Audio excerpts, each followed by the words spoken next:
Salut tout le monde, ici Adrian Mercier. Bienvenue sur ma chaîne, dédiée à notre belle planète et aux enjeux de l'écologie. Si vous voulez en apprendre plus sur comment protéger notre environnement et adopter des gestes éco-responsables, pensez à vous abonner pour rester informé. Prêts à explorer ensemble? C'est parti. Bonjour à tous. Aujourd'hui, je vous invite à plonger avec moi dans le fascinant monde des cyclones. Dans cette vidéo, nous allons explorer la vie d'un cyclone, depuis sa formation dans les océans jusqu'à son impact dévastateur sur les terres. Je vais vous expliquer les différentes étapes de son développement, les conditions nécessaires à sa naissance, et comment il évolue au fil du temps. Préparez-vous à découvrir des faits surprenants et à mieux comprendre ces phénomènes naturels impressionnants. C'est parti! Comment un cyclone se forme-t-il? Quelle est sa vie? Voyons quelles peuvent être ses origines et conditions de formation, mais aussi en quoi consiste la structure de ce phénomène impressionnant. Quelle peut être sa trajectoire, puis comment il déclinait? Zoom ensuite sur les différentes manifestations des cyclones. Quelle est la vie d'un cyclone?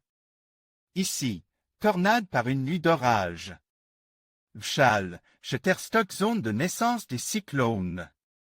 Il existe dans le monde 7 bassins susceptibles de réunir les conditions nécessaires à la formation du phénomène, et où se produit de manière régulière une activité cyclonique, voir la carte ci-dessous.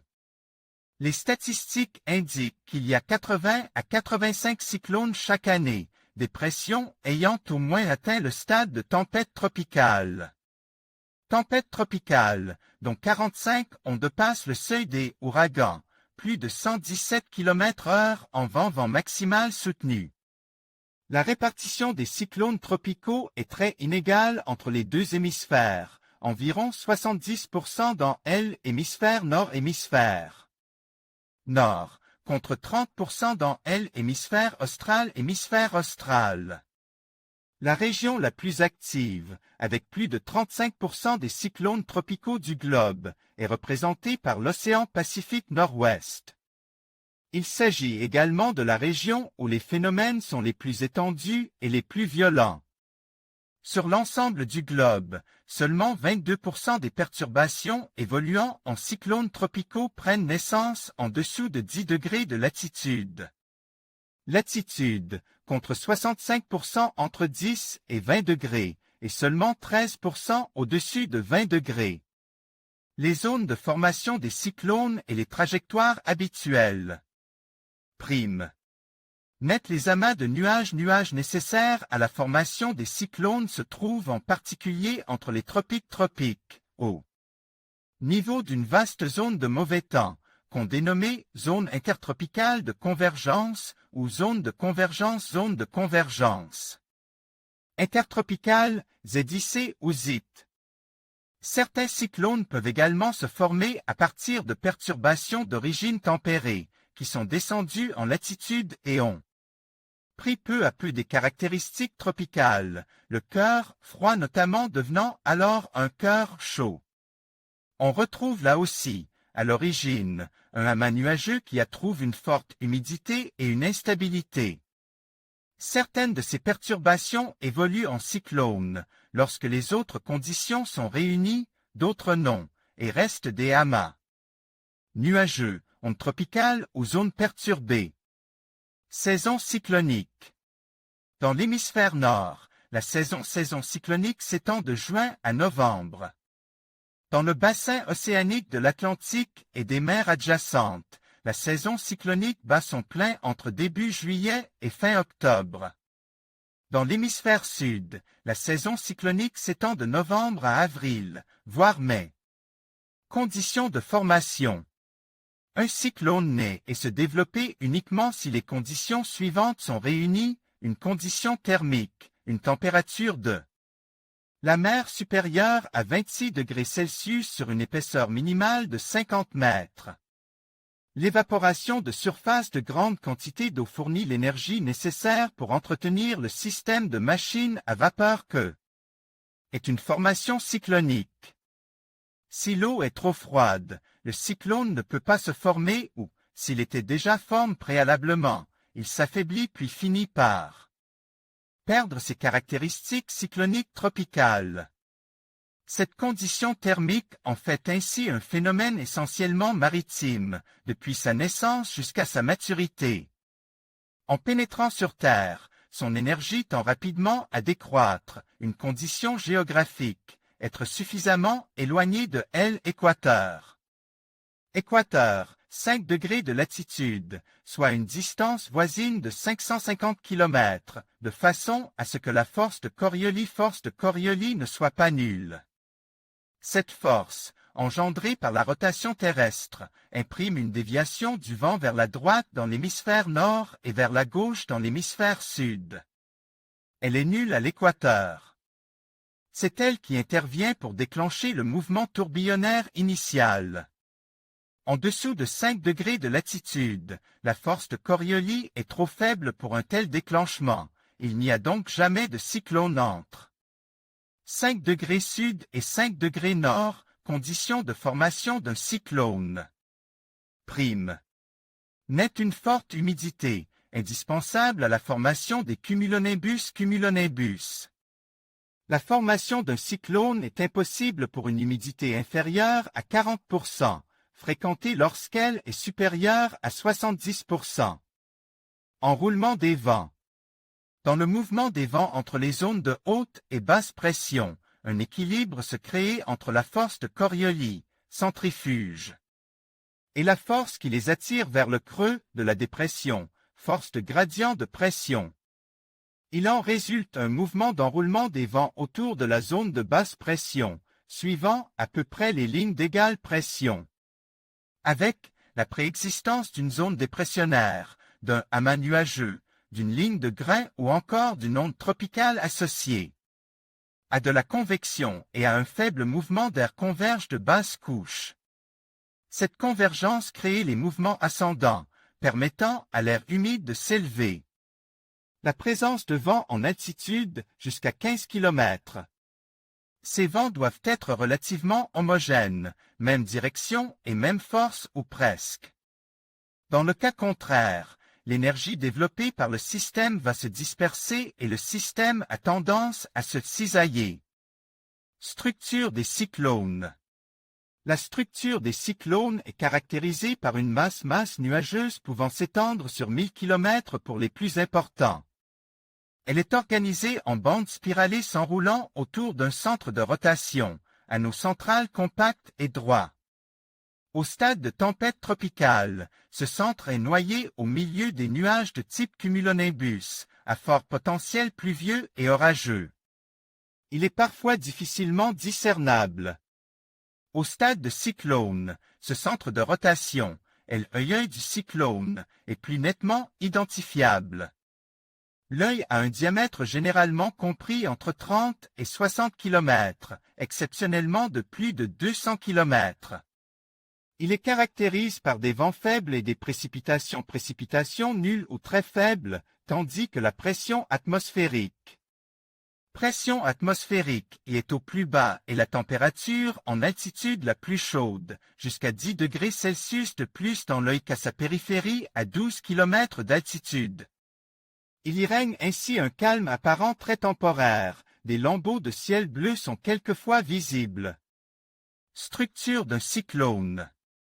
Prime. L'œil du cyclone est constitué par de l'air subside, mouvement descendant, tandis que dans le murmure, les mouvements ascendants sont rapides. Les températures chaudes de l'œil s'expliquent par la compression de l'air subside.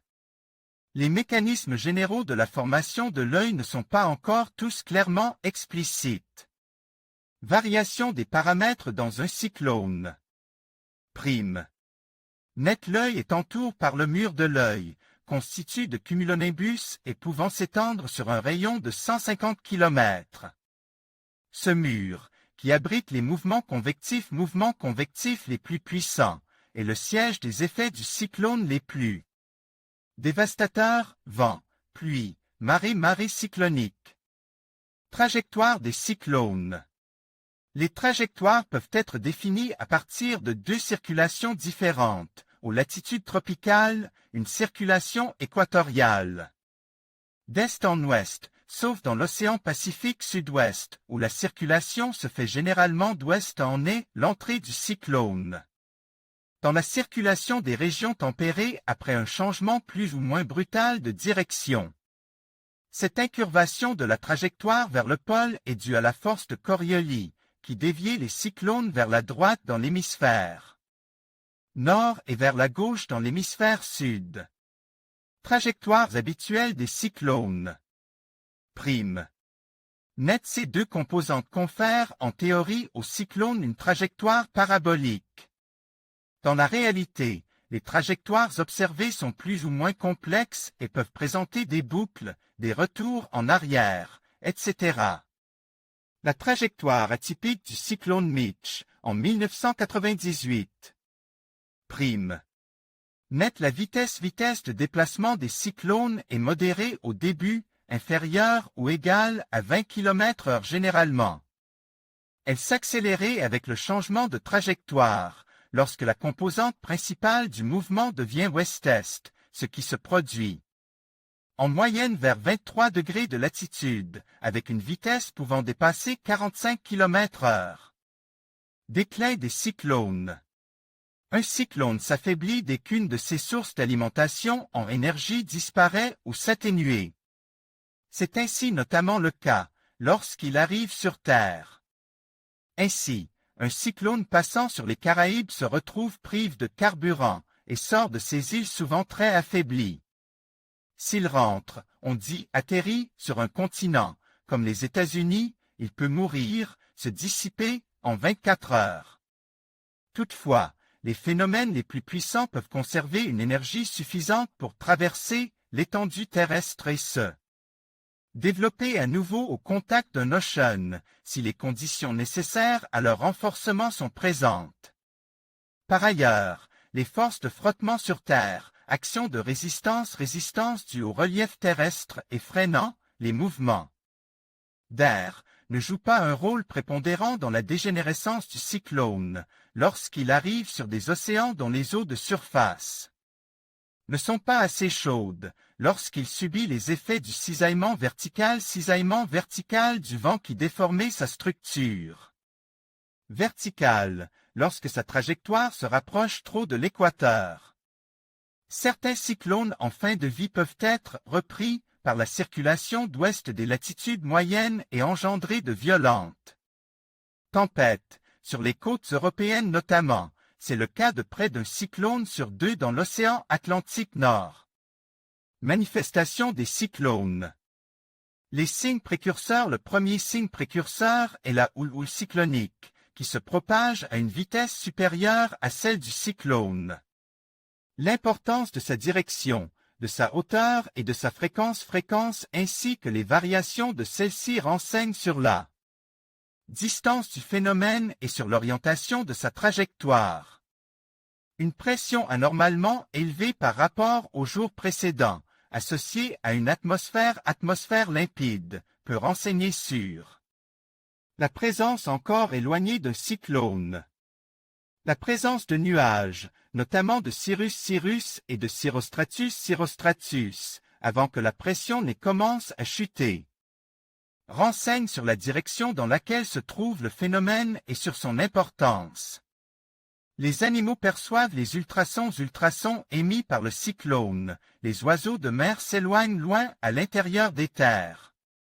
Les signes précurseurs. Prime. Net, les vents, l'intensité des vents et leurs changements brutaux de direction sont à l'origine de dégâts considérables. Ils dépassent aisément les 150 km/h et peuvent exceptionnellement atteindre 370 km/h environ à proximité de l'œil, plus particulièrement dans l'hémisphère nord, dans sa partie avant droite où le gradient de pression est le plus fort. On notera que l'énergie d'un vent est proportionnelle au quart de sa vitesse. Un vent de 200 km/h exerce une force 4 fois supérieure à celle d'un vent de 100 km/h. La dangerosité des vents est également liée aux objets plus ou moins volumineux que ceux-ci sont en mesure de projeter. Dans un cyclone, les vents de surface se caractérisent par ailleurs par leur turbulence, avec une alternance entre séries de rafales violentes et accalmies passagères. Cette variabilité a tendance à augmenter à l'intérieur des terres. Un autre danger résulte du changement à 180 degrés de la direction des vents après le passage de l'œil, de part et d'autre de l'œil. Les vents soufflent dans des directions opposées. Vitesse des vents. Prime. Net les pluies, le cumul des précipitations peut être considérable, y compris pour des cyclones d'intensité relativement modeste. En termes de vent, alors que certains gros cyclones ne génèrent que peu de pluie. Différents paramètres influencent le cumul des précipitations, le relief montagneux, qui amplifie les mouvements verticaux, et donc l'instabilité et les processus de condensation de la vapeur d'eau, l'orientation de la trajectoire du système pluvieux par rapport à celle d'une chaîne montagneuse ou d'un obstacle naturel, la vitesse de déplacement du cyclone, dont la lenteur tend à accentuer les cumuls pluviométriques, le phénomène séjournant plus longtemps au même endroit. Les pluies peuvent être génératrices des inondations, de glissements de terrain et de coulées boueuses d'ampleur variable. En Guadeloupe, en 1995, Marilyn, ouragan de classe 1 seulement, a déversé 500 à 600 mm d'eau en 12 heures sur la ville de Basse-Terre dans la nuit du 14 au 15 septembre. Le record de précipitation est détenu par l'île de la Réunion, avec 1170 mm en 12 heures lors du cyclone Hyacinthe le 26 janvier 1980.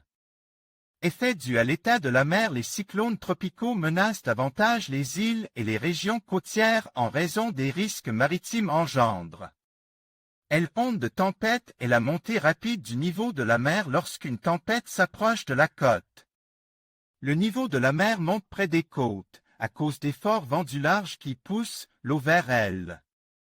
De plus, l'eau est aspirée vers le haut par la pression très basse régnant près de l'œil du cyclone, phénomène d'intumescence. Les régions basses sont les plus vulnérables, alors que celles où le relief s'élève rapidement ne sont pas touchées. L'onde de tempête peut se superposer à la marée astronomique, liée à la Lune, pour constituer la marée de tempête. L'amplitude de cette dernière varie de 1 à 2 mètres pour les cyclones peu intenses, mais peut dépasser 5 mètres pour les phénomènes plus puissants, et être particulièrement dévastatrice. La mer monte, sur la droite du déplacement dans l'hémisphère nord, sur la gauche dans l'hémisphère sud, elle baisse de l'autre côte. Marée haute normale et marée de tempête. Prime. Net les dégâts dus à la mer sont également liés aux vagues. Pour les cyclones les plus importants, leur hauteur peut atteindre 30 mètres. Leur déferlement répétitif sur la côte peut provoquer des érosions et menacer des effondrements les constructions du littoral. La dangerosité des vagues est d'autant plus importante que celle-ci se conjugue avec la marée de tempête. Le vent génère des vagues très différentes par leur direction, leur hauteur et leur fréquence, créant un état de mer particulièrement de monte.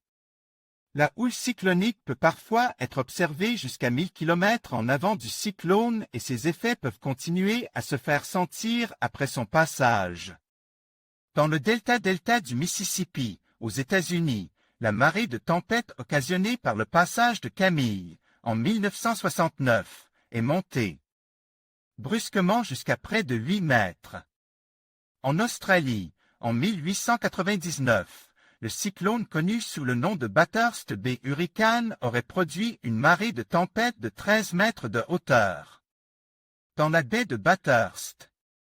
En conclusion, la vie d'un cyclone est un phénomène fascinant et complexe qui illustre la puissance de la nature. De sa formation dans les eaux chaudes des océans à sa dissipation, chaque étape est marquée par des interactions dynamiques entre l'atmosphère et l'océan. Comprendre ces processus nous permet non seulement d'apprécier la beauté de ces tempêtes, mais aussi de mieux anticiper leurs impacts sur nos vies et notre environnement. En restant informes et préparés, nous pouvons atténuer les risques associés à ces événements météorologiques extrêmes. Merci de nous avoir suivis dans cette exploration des cyclones.